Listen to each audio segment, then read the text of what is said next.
강원도와 국방부, 접경지역 5개 군이 참여하는 강원도 상생발전협의회가 오늘 도청에서 열려 주요 현안에 대해 논의했습니다. 정치자금법 위반 혐의로 재판에 넘겨진 심기준 국회의원이 1심에서 의원직 상실형인 징역형을 선고받았습니다. 심 의원은 이번 총선 불출마를 선언했습니다. 추위가 찾아오면서 그동안 텅 비어있던 인제지역 덕장에는 요즘 황태를 말리는 작업이 본격화해 활기를 띠고 있습니다. 농민수당을 놓고 갈등 양상을 보인 강원도와 농업인 단체가 일단 수당 지급에 필요한 절차는 밟기로 했습니다. 시청자 여러분 안녕하십니까? 강원도와 국방부, 접경지역이 참여하는 상생발전협의회가 오늘 처음으로 열렸습니다.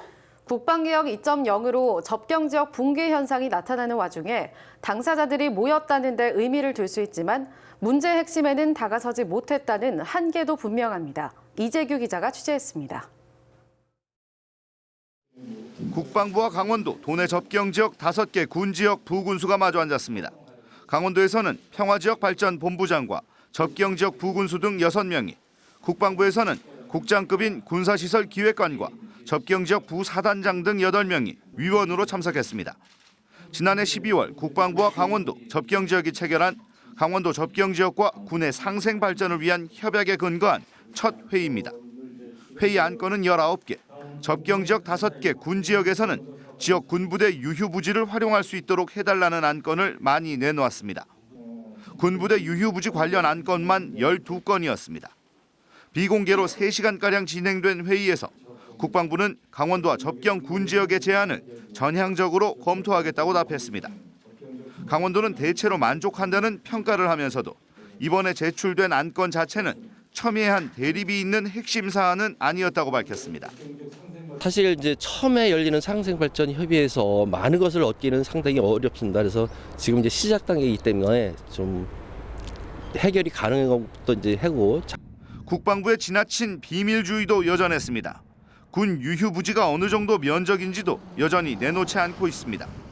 국방부는 좀 더 적극적으로 검토하겠다고 밝혔지만 자치단체가 필요 부지를 콕 집어 문의하면 그곳이 국방부가 판단하는 유휴부지가 맞는지만 확인해주겠다는 기존 입장을 고수하고 있습니다. 일단은 전체적인 현황이든지 세부 현황은 저희가 공개를 조금 제한하고 있습니다. 그러냐 하면 이제 투기 목적이라든지 이런 쪽에 활용될 수도 있고 그렇기 때문에 다음 회의는 2월이나 3월쯤 국방부가 주관해 열기로 했습니다. 강원도는 올해 안에 6번 이상은 회의를 할 것으로 보인다며 사격장, 헬기장 소음 문제 등 접경지역 주민들의 오랜 불만 사안도 회의 안건으로 상정할 계획입니다. 어려운 과정을 거치고 시작된 접경지역 상생협의회가 강원도와 접경지역에 실질적인 도움이 될지 주목됩니다. MBC 뉴스 이재규입니다. 정치자금법 위반 혐의로 재판에 넘겨진 심기준 국회의원이 1심에서 의원직 상실형인 징역형을 선고받았습니다. 심 의원이 곧바로 총선 불출마를 선언하면서 원주 갑선거구 더불어민주당 경선판에 변화가 불가피해 보입니다. 황구선 기자입니다. 심기준 국회의원이 정치자금법 위반 혐의로 의원직 상실형을 선고받았습니다. 1심 법원은 심 의원에게 징역 8개월에 집행유예 2년, 추징금 3,600만 원을 선고했습니다. 지난 2016년 9월부터 1년 6개월 동안 친분이 있는 사업가로부터 15차례에 걸쳐 3,600만 원을 불법으로 받은 혐의로 재판에 넘겨진 지 1년 만입니다. 재판 과정에서 심 의원은 사업가를 만난 건 맞지만 돈을 받은 적이 없다며 혐의를 부인했고, 사업가는 반대로 심 의원을 만나 돈을 줬다며 범행을 인정해왔습니다.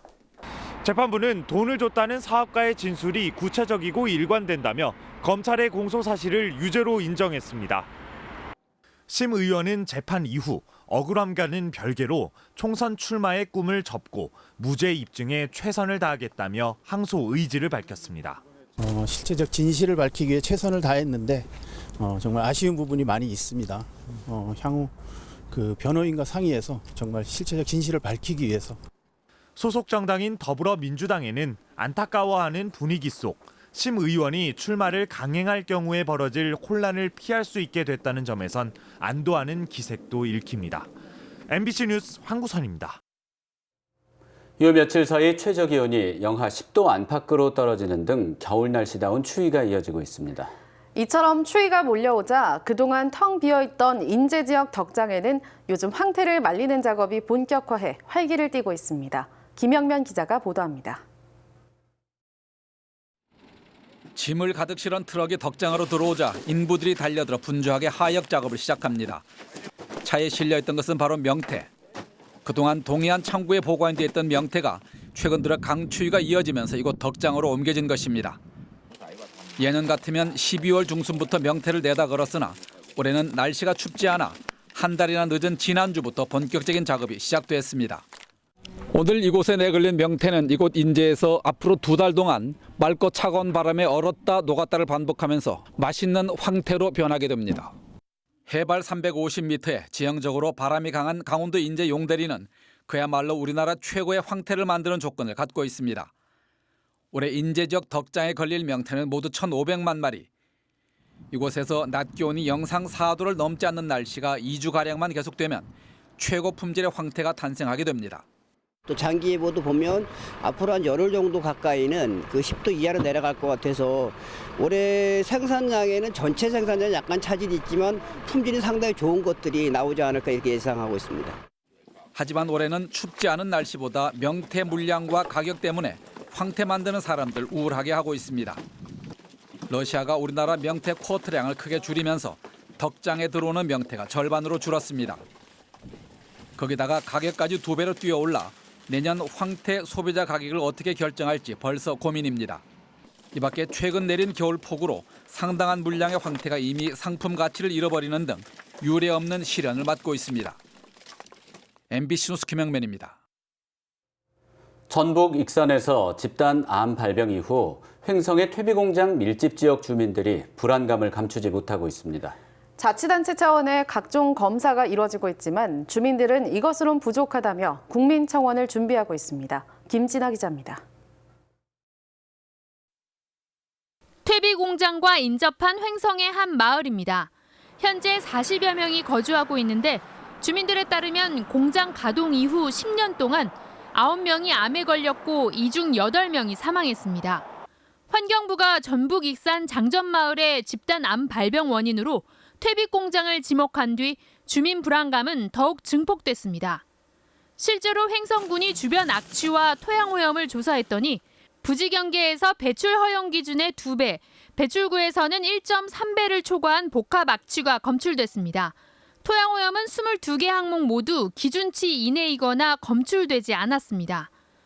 또 다른 마을도 비료공장 부지 경계에서 배출 허용 기준의 6.6배에 달하는 악취가 확인됐습니다.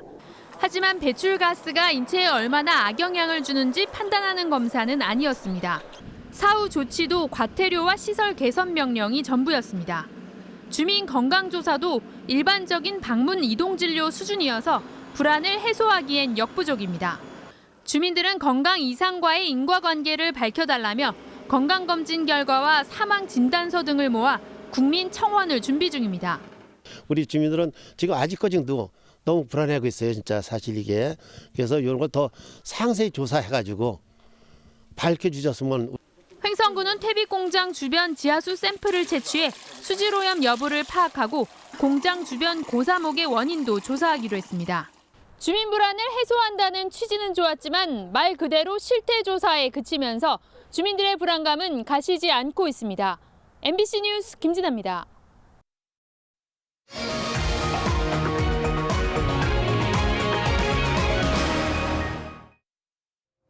춘천 서울 고속도로 통행료를 올해 안에 4,180원으로 내리는 방안이 추진됩니다. 김진태 의원실은 국토부와 강원도, 춘천시 등 관계기관 간담회를 한 결과 올해 10월까지 변경 협상을 마친 뒤 11월까지는 기재부 협의와 민간투자심의위원회 심의를 거쳐 올해 안에 통행료를 인하할 계획이라고 밝혔습니다. 춘천 서울고속도로 통행료는 2009년 개통 당시 6,800원에서 2018년 5,700원으로 인하됐지만 여전히 일반 고속도로에 비해 1.5배 수준입니다. 농민 수당을 놓고 갈등 양상을 보인 강원도와 농업인 단체가 일단 수당 지급에 필요한 절차는 밟기로 했습니다. 이들은 오늘 오전 강원연구원에서 토론회를 열어 조율에 나섰으나 지급액과 지급 대상에서 뚜렷한 결론을 내지 못했습니다. 강원도는 농가당 월 5만 원을 설득한 반면 농업인 단체는 농민당 월 10만 원에 여성 농업인을 포함해야 한다는 주장을 폈습니다. 하지만 오는 7월부터 농민수당이 지급될 수 있도록 강원도의 계획안을 갖고 정부 협의와 조례 제정에 먼저 착수한 후 지급액과 지급 대상을 다시 논의하기로 했습니다. 제39대 강원도 체육회장 취임식이 각급 기관 단체장과 경기단체장, 체육인 등이 참석한 가운데 오늘 오전 강원도 체육회관에서 열렸습니다. 양희구 신임 강원도 체육회장은 초대 민선 회장으로 무거운 책임감을 느낀다며 낮은 자세로 현장의 목소리를 반영해 강원체육이 한 단계 도약하도록 열정을 다하겠다고 밝혔습니다. 영월 출신으로 올해 66살인 양희구 신임 회장은 2016년부터 지난해까지 강원도 체육회 부회장을 역임했으며 지난 14일 선거를 통해 임기 3년에 민선 첫 체육회장에 당선됐습니다. 경찰청이 철원경찰서장에 엄기영 서울청 보안 2과장을, 인제경찰서장에 홍원표 서울청 경무과 치안지도관을 발령하는 등 총경급 인사를 단행했습니다. 화천경찰서장에는 최성환 강원청 생활안전과장이 임명됐고 양구경찰서장에는 서울청 수사과 소속 오창배 총경이 임명되는 등 도내 7개 경찰서장이 자리를 옮겼습니다. 강원지방경찰청 과장급에는 경무과장에 정대희 삼척서장이, 청문감사 담당관에는 강찬구 양구서장이 임명되는 등 모두 7명이 이동합니다. 춘천시가 장애인지 정책 수립을 위해 장애인 복지위원회를 구성했습니다. 장애인 10명과 비장애인 10명 등 23명으로 구성된 장애인 복지위원회는 춘천에서 열리는 행사와 교육, 사업 등을 장애인 당사자 입장에서 검토하고 정책 제안 등 의견을 전달할 계획입니다. 춘천시도 위원회의 의견을 정책에 반영해 장애인에 대한 차별 요인을 사전에 점검할 방침입니다. 홍천강 꽁꽁축제가 일주일간의 정비 기간을 거쳐 내일부터 부교 낚시터와 루어 낚시터를 동시에 운영합니다. 부교 낚시터는 최대 500명, 루어 낚시터는 최대 100명으로 운영되며 더욱 많은 관광객들이 프로그램을 즐길 수 있도록 오전권과 오후권으로 나눠 운영합니다. 송어 반출은 한 사람당 2마리로 동일하며 매주 금, 토요일에는 부교 낚시터에 한해 오후 6시부터 밤 9시까지 야간 낚시도 운영하기로 했습니다. 자유한국당 강원도당 사무실에 들어가 기습 농성을 벌인 대학생단체 회원들이 법원에서 벌금형을 선고받았습니다. 춘천지법 형사 1단독 조정래 부장판사는 퇴거 불응과 업무 방해 혐의로 기소된 40살 A씨와 24살 B씨에게 각각 벌금 300만 원과 200만 원을 선고했습니다. 이들은 지난해 4월 춘천시 자유한국당 당사에 현수막을 들고 들어가 한국당 해체 등 구호와 함께 점거 농성을 벌이고 경찰의 퇴거 요청에 불응해 재판에 넘겨졌습니다. 올해 처음 도입된 전지원 후추첨 방식에 따라 평준화 지역 일반고 배정 결과가 오늘 발표됩니다. 강원도교육청은 오늘 오후 2시 도교육청과 춘천, 원주, 강릉교육지원청 홈페이지에 접속하면 개인별로 고등학교 배정 결과를 확인할 수 있다고 밝혔습니다. 전기와 후기 전형에서 불합격한 학생들은 내일부터 정원을 채우지 못한 학교에서 진행하는 추가 모집 공고를 확인한 뒤 29일부터 30일까지 원서 접수를 하면 됩니다. 올해 도내 경제 활력을 살리기 위한 정책 수단으로 4개 분야 12개 핵심 지표가 결정됐습니다. 4대 분야는 서민 생활 안정과 소비 촉진, 중소기업 활성화, 사회적 경제 확산, 폐광지역 특화 산업 육성입니다. 12개 핵심 지표는 서민 금융 대출 지원, 전통시장 활성화 캠페인, 지역 제품 공공구매 확대, 강원 상품권 판매 금액 증대 등입니다. 이를 위해 올해 일반 회계와 특별 회계 등을 합쳐 모두 3,600억 원의 예산이 이 분야에 투입됩니다. 강원도 연간 취업자 수가 사상 처음으로 80만 명을 돌파하며 역대 최대치를 기록했습니다. 강원지방통계지청이 발표한 2019년 12월과 연간 강원도 고용 동향에 따르면 지난해 도내 취업자 수는 총 81만 1,000명으로 지난 2018년보다 2만 2,000명 증가했습니다. 지난해 12월 도내 고용률도 62.3%로 1년 전보다 1.6%포인트 오르며 처음 집계된 2000년 이래 최고치를 기록했습니다. 도내 고용시장은 주력 산업인 관광업을 중심으로 활성화된 것으로 분석됐습니다. 산업별로 도소매, 숙박음식점업 취업자가 19만 2천 명으로 1년 전보다 1만 명이 늘었습니다. 작은 학교를 살리기 위한 움직임이 확대되고 있습니다. 강원연구원과 강원교육복지재단은 도내 폐교의 아카이브 구축과 각종 도내 교육유산을 기록하기 위해 양 기관 간 협조를 약속하는 업무 협약을 맺었습니다. 이번 협약은 인구 감소에 따른 지방 소멸 위기에 대해 공감대를 형성한 두 기관이 도내 작은 학교 활성화를 위해 공동 대응책을 찾자는 차원에서 진행됐습니다. 설 명절을 앞둔 화천군이 관련 법에 따라 어려운 이웃들을 지원합니다. 화천군은 오는 23일까지 지역 사회복지시설 11곳, 생계의료수급자 537가구, 중위소득 80% 이하, 저소득 200가구 등 모두 752세대에 대해 위문을 추진합니다.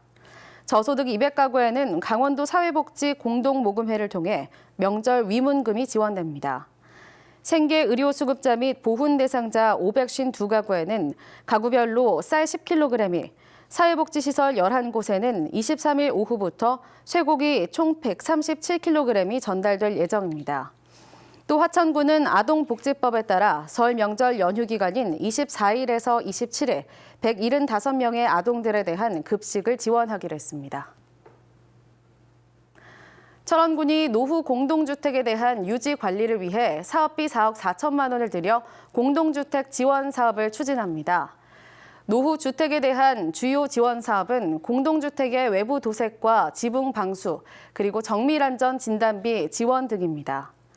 지원 대상은 10년 이상 경과한 아파트와 연립주택, 다세대 주택으로 입주자의 3분의 2 이상이 동의하면 신청이 가능합니다.